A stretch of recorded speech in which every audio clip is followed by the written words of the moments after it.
we need to talk. About what?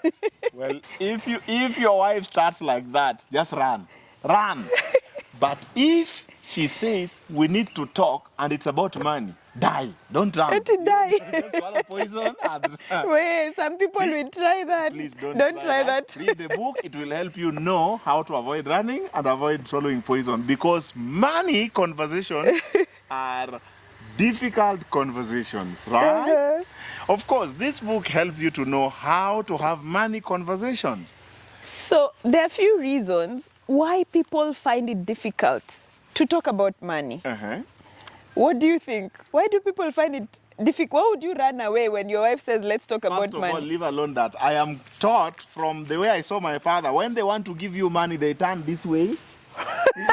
So money has always been a secret thing. Everyone, it's a taboo, you know, it is not allowed. But this book reveals that apart from different value systems, which chapter 1 was able to reveal to you, Yes. your philosophy, there is another reason that has been explained and highlighted in the book, cultural taboos. But people also want to keep power and entitlement. Talk to me about power and entitlement, because that one we need to highlight here, one of the fights about money. So money can be a serious tool for control. And for power.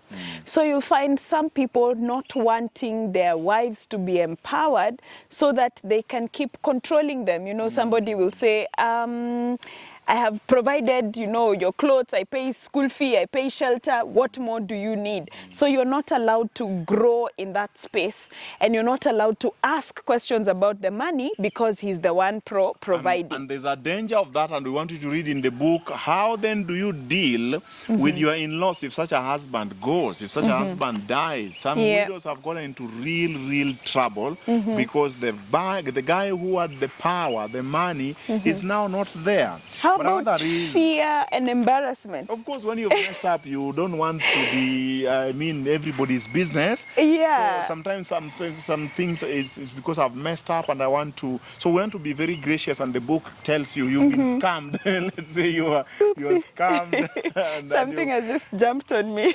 Okay, it has jumped away. Yeah. So let's say you are scammed and you lost all the money. You don't want to come and tell it at home. But if you planned together, this book tells you how to plan together so that even if you mess up, you can come back home. Another one is poor timing, and then there are others on judgment and guilt. This book begins with an important thought, and I want to read the quote for you. Every budget is a love letter.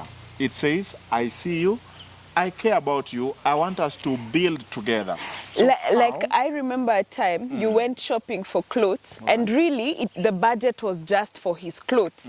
But he adjusted the budget a little to allow him buy for me a dress and shoes, and I felt so included and so loved that the budget could be adjusted for me. So if you are two of you, if you are with children, you can always work together. The Bible asks, how can two work together unless they are agreed?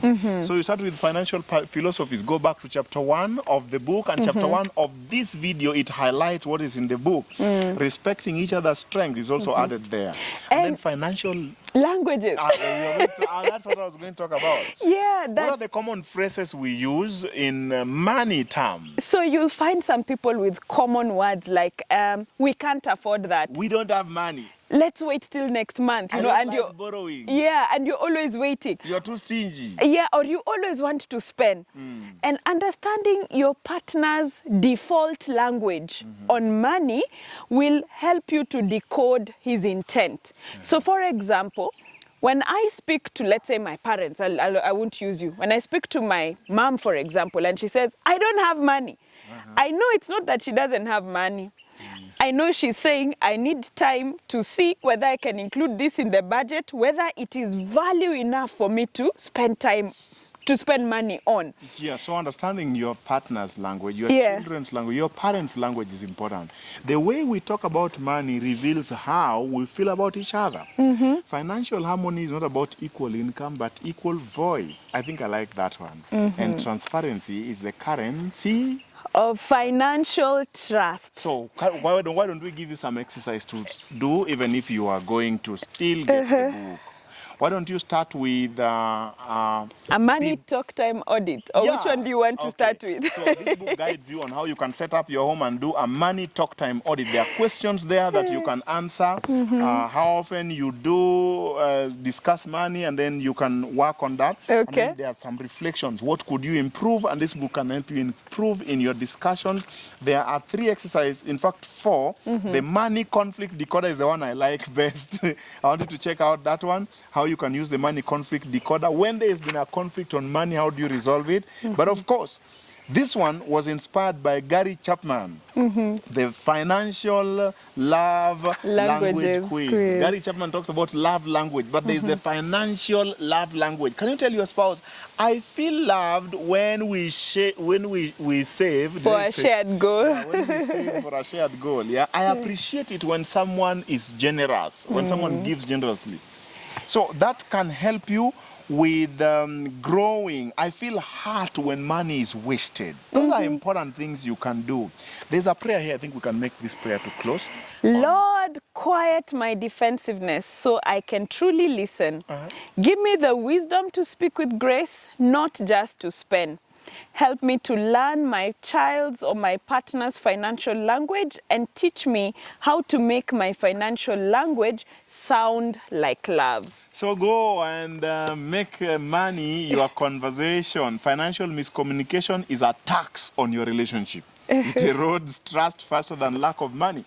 Money talks are love talks in disguise. Transparency builds the bridge and timing. These videos have been sponsored by the wonderful, magnificent Kisumu City, top of the mountain. We got gardens. You want to get there next time you want some good food.